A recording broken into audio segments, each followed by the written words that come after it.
It's my third video. Yay. This old person is my dad. Hi everyone.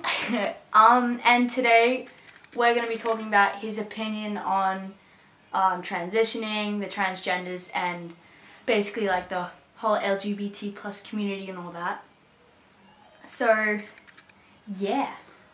Okay, so I guess one of the most interesting things is, from a parent's point of view, is obviously it's a big change, and everyone's going to have their, I guess, own experience about how they take on board, the changes that their child is looking at.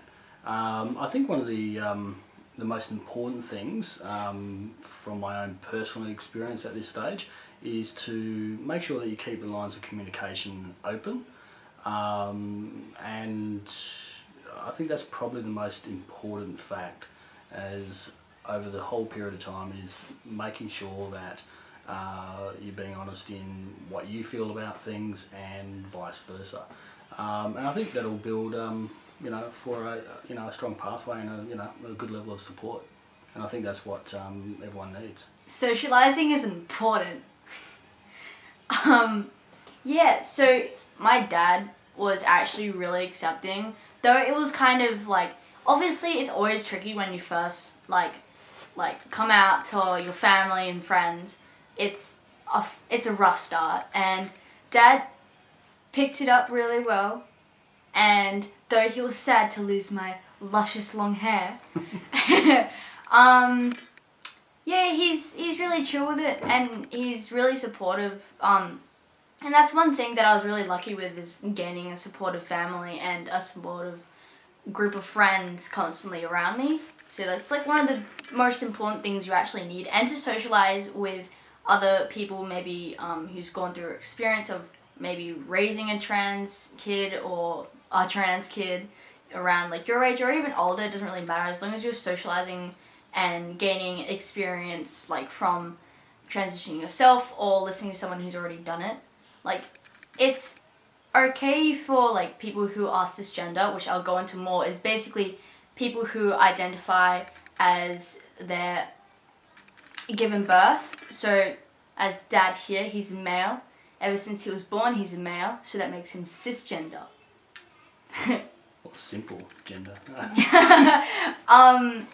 And I think it's not the best idea to gain advice from a cisgender person, mainly because they haven't gone through that experience, unless like they've raised a transgender kid and you respect them and you actually think they would be a good role model for you, then go for it, man. Like, that's on you.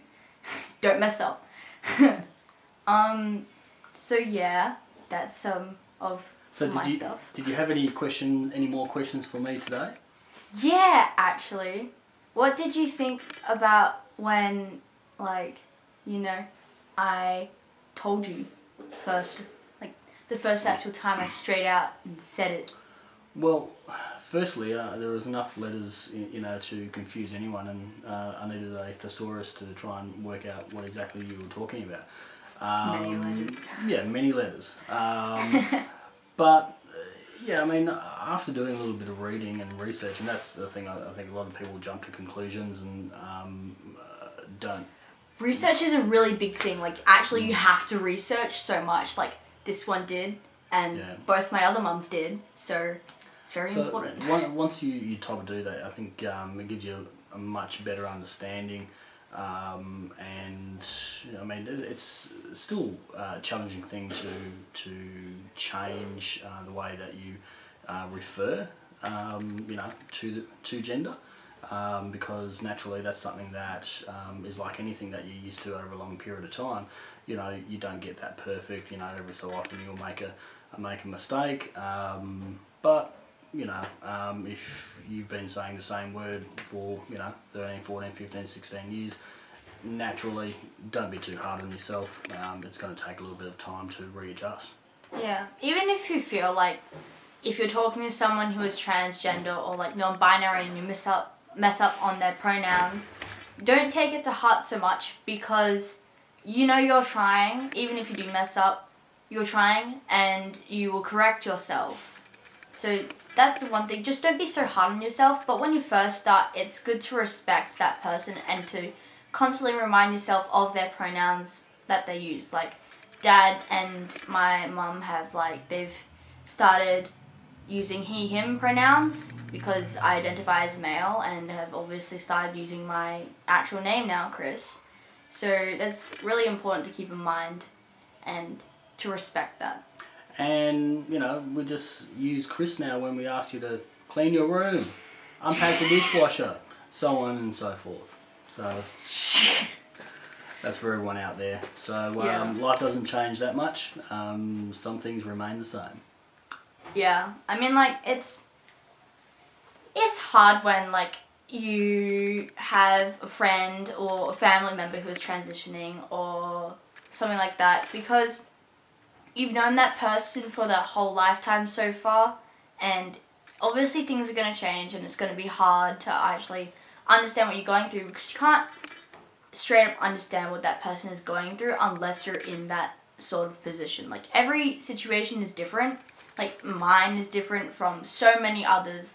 I was lucky, like I said, I have a supporting family, whereas people have not the best family and their family won't understand, or they won't generally support anyway because it's against their religion or their morals or anything like that anyway.